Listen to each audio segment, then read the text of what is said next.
இன்றைக்கி குழந்தைங்க வந்து பால் குடிக்கிற பழக்கம் இதெல்லாமே வந்து ரொம்ப கம்மியாக இருக்குது. இப்போ கால்சியம் சத்து அவங்க உடம்புல ரொம்ப கம்மியாக இருக்கும். கீரை வந்து ஸ்டஃப்டு பண்ணி நீங்கள் கொடுக்கலாம். நீங்கள் சப்பாத்தியில் இந்த மாதிரி ஸ்டஃப் பண்ணி கொடுக்கும்போது குழந்தைங்க கண்டிப்பாக சாப்பிடுவாங்க. எப்பவுமே ஃபுட்டு குழந்தைங்க என்ஜாய் பண்ணி சாப்பிடும்போது பாடியில் நல்ல என்சைம் செக்ரேட் ஆகி சீக்கிரமாக டைஜஷன் ஆகும். உங்களுடைய இடது காலை மெதுவாக தூக்கி வலது காலோட தொடப்பகுதியில் நல்லா பேலன்ஸ் பண்ணி நிற்கிற மாதிரி பண்ணிக்கோங்க. உங்களுடைய இரு கைகளும் காதுக்கு மேலே தூக்கி நல்லா ஸ்ட்ரைட்டாக இருக்கணும். என்ன இடம் இருக்கோ அதை பார்த்த மாதிரியே இருக்கணும். அதுலேருந்து உங்களோட பார்வையும் இந்த பக்கம் அந்த பக்கம் போகக்கூடாது. இதில் குழந்தைங்களோட கான்சன்ட்ரேஷன் நல்லா இம்ப்ரூவ் ஆகும். ஸ்டடீஸ்லேயும் நல்ல கான்சன்ட்ரேஷன் இருக்கும். ஸோ நைட் படுக்கும்போது நான் எப்பவும் சொல்கிற மாதிரி புக் ரீடிங் பழக்கத்தை வழக்கமாக வச்சுக்கோங்க. ஒரு ஸ்டோரிஸ் படிங்க. இல்லை நீங்கள் பேரண்ட்ஸ் வந்து ஒரு ஸ்டோரிஸ் அவங்களுக்கு பிடிச்ச மாதிரி ஸ்டோரிஸை சொல்லி தூங்க வைங்க.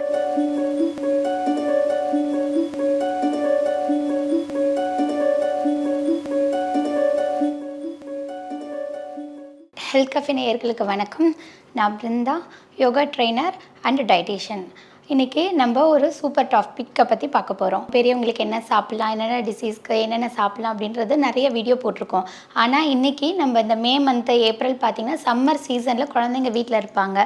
ஸோ இந்த டைமில் தான் நீங்கள் உங்கள் குழந்தைங்களுக்கு ஹெல்த்தியான ஃபுட்டை எப்படி நம்ம கொடுக்கலாம் அப்படின்றத பார்த்தோம்னா, அதே வந்து நம்ம ஸ்கூலுக்கு போகும்போது அவங்களுக்கு நல்ல ஹெல்த்தியான ஃபுட்டை கன்டினியூ பண்ண முடியும். ஸோ இன்றைக்கி அதுக்கான வீடியோவை நம்ம இன்றைக்கி பார்க்கலாம். குழந்தைங்களுக்கு என்னென்ன டயட் கொடுக்கலாம், ஸோ எப்படி அதை என்ஜாய் பண்ணி குழந்தைங்க சாப்பிட்ற மாதிரி கொடுக்கலான்றதை பற்றி இந்த வீடியோவில் பார்க்கலாம். இப்போ ஃபஸ்ட்டு பார்த்திங்கன்னா, நம்ம குழந்தைங்களோட ஹேபிட் எங்கேருந்து ஆரம்பிக்குது, ஃபுட் ஹேபிட் ஆகட்டும், நம்ம ட்ரெடிஷ்னலாக ஒரு ஊருக்கும் ஏற்ற மாதிரி ஒரு ட்ரெடிஷ்னல் ஹேபிட் இருக்கும். குழந்தைங்க அதை தான் பழக்கப்படுத்துவாங்க. அது எங்கேருந்து வருதுன்னா நம்ம பேரண்ட்ஸ் கிட்ட இருந்து தான் இந்த ஹெல்த்தியான ஹேபிட்டு வருது.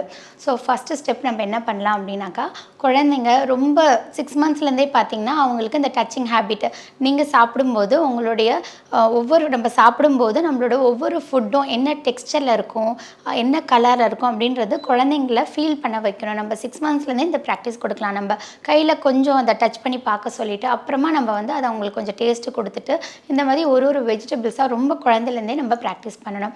இப்போ கொஞ்சம் பெரியவங்க ஆனாங்க அப்படின்னாக்கா நம்ம என்ன பண்ணலான்னாக்கா, நம்மளுக்கு ஃபுட்டை பற்றி தெரிஞ்ச கொஞ்சம் நியூஸை நம்ம குழந்தைங்களுக்கும் சொல்லிக் கொடுக்கலாம். ஒரு ஃபுட்ஸையும் அவங்களே வாங்குகிற பழக்கத்தை நம்ம கொண்டு வரணும். ஸோ அப்போ தான் அவங்களுக்கு மார்க்கெட்டில் என்னென்ன ஃப்ரூட்ஸ் நம்ம வீட்டில் வாங்குகிற ஃப்ரூட்ஸ் அண்ட் வெஜிடபிள்ஸ் இல்லாமல் மார்க்கெட்டில் என்னென்ன இருக்குது, அதில் என்னென்ன விட்டமின்ஸ் இருக்குது, அது என்ன யூஸ்ன்றதை அவங்க தெரிஞ்சுப்பாங்க. அடுத்தது என்ன பண்ணலான்னு பார்த்தீங்கன்னா, நிறைய வீட்டில் குழந்தைங்கள வந்து கிச்சனுக்கே விட மாட்டாங்க. அங்கே அம்மா குக் பண்ணுவாங்க, உடனே வந்து அவங்க சாப்பிடுவாங்க, அது பிடிக்கலன்னு வாங்க, அப்புறம் உடனே அது வேணான்னு சொல்லிட்டு வேற ஒரு ஜங்க் ஃபுட்ஸை கேட்பாங்க, நம்ம கொடுக்கணும். ஆனால் நம்ம பேரண்ட்ஸாக என்ன பண்ணலாம் அப்படின்னு பார்த்தீங்கன்னா, குழந்தைங்கள சின்னதில் இருந்தே நம்ம வந்து குக் பண்ணல, அதாவது நோ ஃபயர்னு சொல்லுவாங்க.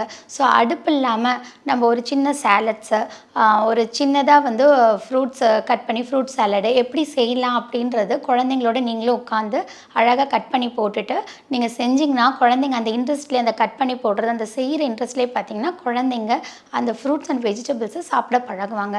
அதே மாதிரி ஒரு ஃபுட்ஸை சாப்பிடும்போது குழந்தைங்களுக்கு கொடுக்கும்போது என்ஜாய் பண்ணி சாப்பிடணும்.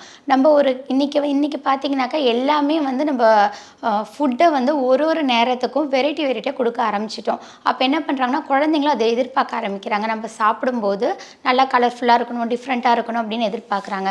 அப்போ நம்ம ஒரு ஃபுட்டை கொடுக்கும்போது நம்ம முன்னாடி காலத்தில் சாப்பிட்ட போது ஒரே ஃபார்மேட்டில் இல்லாமல் ஒரு சப்பாத்தி கொடுக்குறீங்க அப்படின்னு சொன்னோம்னா அந்த சப்பாத்தியில் வந்து கொஞ்சம் நீங்கள் பீட்ரூட்டை வந்து ஆட் பண்ணிங்கனாக்கா ஒரு பிங்க் கலர் சப்பாத்தி கிடைக்கும்.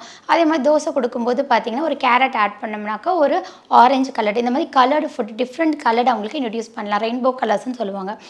நம்ம ஃபுட்டில் இருந்து நேச்சுரல் கலர்ஸ் இது கொடுக்கும்போது உங்கள் குழந்தைங்களுக்கு தேவையான விட்டமின்ஸ், மினரல்ஸ், மைக்ரோநியூட்ரியன்ட் நல்லாவே பாடியில் இம்ப்ரூவ் ஆகும். அதே மாதிரி குழந்தைங்களுக்கு தேவையான விட்டமின்ஸ் இருக்கிற ஃபுட்ஸாக நல்ல லெமன் ஜூஸஸ், அதுக்கப்புறம் நெல்லிக்காய் பார்த்திங்கன்னா இருக்கிறதுலேயே விட்டமின் சி வந்து ரொம்ப நல்ல நியூட்ரியண்ட்டாக இருக்கும் குழந்தைங்களுக்கு. ஸோ அது வந்து நெல்லிக்காவை எந்த ஃபார்மில் கொடுக்கலாம் அப்படின்றது யோசிச்சு அதே மாதிரி குழந்தைங்களுக்கு நெல்லிக்காய் சாதம் இந்த மாதிரி பண்ணி கொடுக்கலாம். அடுத்தது உங்களுக்கு கால்சியம் ரிச் ஃபுட்டு. கால்சியம் பார்த்திங்கனாக்கா ராகியில் ரொம்ப அதிகமாக இருக்குது. அதே மாதிரி டார்க் க்ரீன் வெஜிடபிள்ஸில் நிறையா இருக்குது, மில்க் ப்ராடக்ட்டில் நிறையா இருக்குது. இன்றைக்கி குழந்தைங்க வந்து பால் குடிக்கிற பழக்கம் இதெல்லாமே வந்து ரொம்ப கம்மியாக இருக்குது. இப்போ கால்சியம் சத்து அவங்க உடம்புல ரொம்ப கம்மியாக இருக்கும். ஸோ நம்ம காலையில் ஏஞ்சோம்னே ஒரு ஹெல்த்தியான ட்ரிங்க் பழக்கத்தை நம்ம கொண்டு வரலாம். ஸோ சத்து மாவு கஞ்சி கொடுக்கலாம். ஸோ சத்து மாவு கஞ்சி கொடுக்கலன்னா ஒரு குழந்தைங்களுக்கு வந்து வெஜிடபிள்ஸ் வச்சு எப்படி ஒரு ஹெல்த்தி ட்ரிங்க் செய்யலான்றதை நான் இப்போ ஒரு எக்ஸாம்பிள் சொல்கிறேன். என்ன பண்ணலான்னாக்கா, நைட்டே வந்து நீங்கள் ஒரு 4 பாதாம், முந்திரி, பிஸ்தா எல்லாத்துலேயுமே 4, 2 அந்த மாதிரி கணக்கே போதும். எல்லாம் ஊற வச்சுருங்க.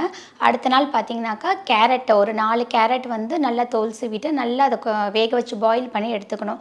ஸோ அந்த கேரட்டோட நைட்டு ஊற வச்சு அந்த நட்ஸையும் சேர்த்து நல்லா பிளெண்ட் பண்ணிவிட்டு லைட்டாக சுகரு கொஞ்சம் மில்க் ஆட் பண்ணி கொடுத்தீங்கனாக்கா அன்றைக்கி ஹோல் டேக்கே இருக்கிற நல்ல எனர்ஜிட்டிக்காக இருக்கிற ஒரு ஹெல்த் ட்ரிங்க்ஸாக இருக்கும். இதே மாதிரி நீங்கள் எல்லா வெஜிடபிள்ஸ்லையுமே இதே மாதிரி கேரட்டு, ஒரு நாள் பீட்ரூட்டு, இந்த மாதிரி கலர்டு ஃபுட்டில் நீங்கள் நிறைய கொடுக்கலாம்.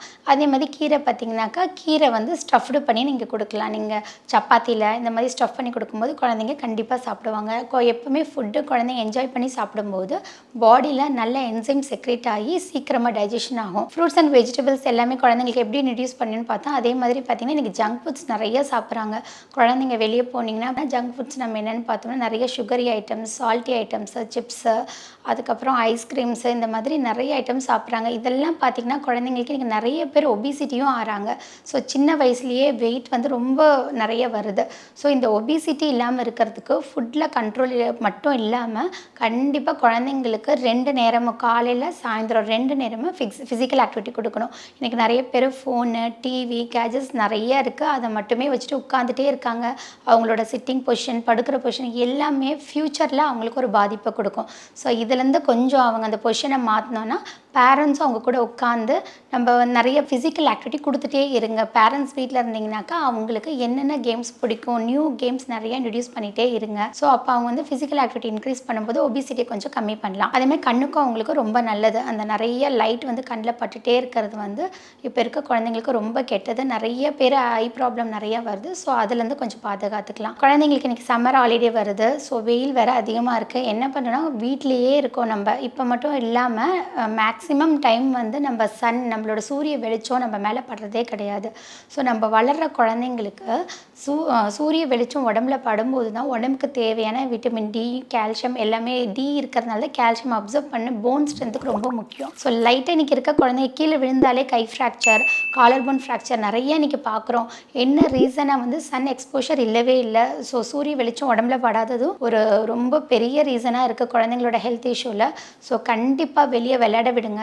ஸோ இந்த மார்னிங் டைம் பார்த்திங்கன்னா ஒரு 6 to 7 காலையில் சூரிய வெளிச்சத்தில் ஒரு எக்ஸசைஸ், நீங்கள் வீட்டில் பண்ணுற எக்ஸசைஸை உங்கள் மாடியிலையோ உங்களுக்கு எது அவைலபிளாக இருக்கோ அந்த மாதிரி சன் எக்ஸ்போஷரோடு விளையாட விடுங்க. அது குழந்தைங்களோட ஹெல்த்துக்கு, போனுக்கு ரொம்ப ஸ்ட்ரென்த்தனாக இருக்கும். பெரியவங்களுக்கு எவ்வளோ தூக்கம் முக்கியமோ அதே மாதிரி குழந்தைங்களுக்கும் ஒரு நாள் ஃபுல்லாக எனர்ஜெட்டிக்காக இருக்கிறதுக்கு தூக்கம் ரொம்ப முக்கியம். ஸோ சம்மர் ஹாலிடே விட்டோடனே குழந்தைங்க என்ன பண்ணுவாங்க, ரொம்ப லேட் நைட் தூங்குறது, ரொம்ப லேட்டாக எழுந்திரிக்கிறது, இந்த பழக்கம் படுத்திகிட்டே இருப்பாங்க. அது பார்த்திங்கன்னா பாடியில் வந்து உங்களோட எல்லா ஆர்கானிசம்ஸுமே வந்து ஃபங்க்ஷன் கொஞ்சம் கம்மியாகி அன்றைக்கி ஃபுல்லாக லேசியாகவே இருப்பாங்க குழந்தைங்களும் பார்க்குறதுக்கு. ஸோ அந்த லீவ் டைமில் நம்ம அந்த நார்மல் டைம் என்ன பண்ணுறீங்கன்னா குழந்தைங்கள அட்லீஸ்ட் ஒரு 10 o'clock 10:30க்குள்ளே பெட்டில் போகிற பழக்கத்தை கற்றுக்கணும். ஸோ நைட் படுக்கும்போது நான் எப்பவும் சொல்கிற மாதிரி புக் ரீடிங் பழக்கத்தை வழக்கமாக வச்சுக்கோங்க. ஒரு ஸ்டோரிஸ் படிங்க. இல்லை நீங்கள் பேரண்ட்ஸ் வந்து ஒரு ஸ்டோரிஸ் அவங்களுக்கு பிடிச்ச மாதிரி ஸ்டோரிஸை சொல்லி தூங்க வைங்க. புக் ரீடிங் வந்து ரொம்ப நல்ல பழக்கம், நல்லா தூக்கம் வரும். இதை ட்ரை பண்ணி பாருங்கள். ஸோ குழந்தைங்க நல்லா புக் ரீட் பண்ணிவிட்டு 8 hours ஸ்லீப் கண்டிப்பாக குழந்தைங்களுக்கு தேவை. நல்லா தூங்கினாங்கன்னா தான் அவங்களோட படிப்பில் கான்சன்ட்ரேட் பண்ணி படிக்க முடியும். ஸோ கான்சன்ட்ரேஷன் வந்து குழந்தைங்களுக்கு ரொம்ப முக்கியம். அதுக்கு என்ன பண்ணலான்னாக்கா நல்லா வந்து தூங்கணும். தூங்கிட்டு நல்ல ஹெல்த்தியான ஃபுட்டு சாப்பிடும்போது தான் பிரெயின் ஆக்டிவேட் நல்லாயிருக்கும், நல்ல கான்சன்ட்ரேஷன் இருக்கும். இப்போ நல்லா உங்களுக்கு ஸ்டடீஸ்லையும் பார்த்தீங்கன்னாக்கா நல்லா ஃபஸ்ட் மார்க் வருவாங்க. ஸோ நம்ம இப்போது ஃபுட்டு என்னென்ன பண்ணலாம், ஃபிசிக்கல் ஆக்டிவிட்டி எல்லாமே பார்த்தோம். ஸோ இதில் பார்த்தீங்கன்னாக்கா மெமரி பவருக்கு குழந்தைங்களுக்கு என்னென்ன எக்ஸசைஸ் அதெல்லாம் பார்க்கலாம். நம்ம யோகா ஆசனங்களில் ரொம்ப நல்ல ஆசனங்கள் வந்து குழந்தைங்களோட மெமரி பவர் இம்ப்ரூவ் பண்ணுறதுக்காக இருக்குது. அந்த ஆசனங்களை இப்போ நம்ம பார்க்கலாம். குழந்தைங்களுக்கு நிறைய உணவு பழக்கவழக்கம் எப்படி கொடுக்கலான்றதை பார்த்தோம். எக்ஸசைஸ் கண்டிப்பாக வேணும்னு சொன்னோம். அதில் யோகா பயிற்சி, என்னென்ன பயிற்சிகள் மெமரி பவரை குழந்தைங்களுக்கு இன்க்ரீஸ் பண்ணுறதை பார்க்கலாம். இப்போ அதில் ஃபஸ்ட்டு பயிற்சி பார்த்திங்கன்னா மெமரி பவரை இன்க்ரீஸ் பண்ணுறதுக்கு நின்ற பாத ஆசனம். நின்ற பாத ஆசனத்தில் வந்து நீங்கள் ஃபஸ்ட்டு தரைவிரிப்பில் நேராக நின்றுக்கோங்க. உங்களுடைய இடது காலை மெதுவாக தூக்கி வலது காலோட தொடப்பகுதியில் நல்லா பேலன்ஸ் பண்ணி நிற்கிற மாதிரி பண்ணிக்கோங்க. உங்களுடைய இரு கைகளும் காதுக்கு மேலே தூக்கி நல்லா ஸ்ட்ரைட்டாக இருக்கணும். இதே நின்ற பொசிஷனில் பார்த்தீங்கன்னா உங்களுக்கு நேராக ஸ்ட்ரைட்டாக என்ன இருக்கோ அதை ஸ்ட்ரைட்டாக பார்த்துட்டு கான்சன்ட்ரேஷனோட குழந்தைங்கன்னா 50 கவுண்ட்லேருந்து 100 கவுண்ட் வரைக்கும் இதே மாதிரி நிற்கணும். இடது காலில் பண்ணி முடிச்சோன்னே இப்போ வலது காலை அதே மாதிரி மெதுவாக தூக்கி உங்களுடைய இடது காலோட தொடப்பகுதி சப்போர்ட்டோட வச்சுட்டு உங்களுடைய இரு கைகளும் தலைக்கு மேலே மெதுவாக தூக்கணும். தூக்கிட்டு 2 கைகளும் நல்லா சேர்த்த மாதிரி இருக்கணும். உங்களுடைய கான்சன்ட்ரேஷன் ஃபுல்லாக உங்களுக்கு ஸ்ட்ரெயிட்டாக என்ன இடம் இருக்கோ அதை பார்த்த மாதிரியே இருக்கணும். அதுலேருந்து உங்களோட பார்வையும் இந்த பக்கம் அந்த பக்கம் போகக்கூடாது. இதில் குழந்தைங்களோட கான்சன்ட்ரேஷன் நல்லா இம்ப்ரூவ் ஆகும். ஸ்டடீஸ்லேயும் நல்ல கான்சன்ட்ரேஷன் இருக்கும். ஸோ இன்றைக்கி குழந்தைங்களுக்காக எப்படி என்ஜாய் பண்ணி ஒரு ஃபுட்டை சாப்பிட்லாம், எப்படி எக்ஸசைஸ் பண்ணலாம் அப்படின்றத பார்த்தோம். இதே மாதிரி அடுத்த ஒரு நிகழ்ச்சியில் இன்னொரு நல்ல டாப்பிக்கை பற்றி நான் உங்களை மீட் பண்ணுறேன். வணக்கம். இந்த வீடியோ உங்களுக்கு பிடிச்சிருந்தா லைக் பண்ணுங்க, ஷேர் பண்ணுங்க, கமெண்ட் பண்ணுங்க. மறக்காம ஹெல்த் கஃபே தமிழ் சேனலை சப்ஸ்கிரைப் பண்ணிட்டு பெல் பட்டனை கிளிக் பண்ணிடுங்க.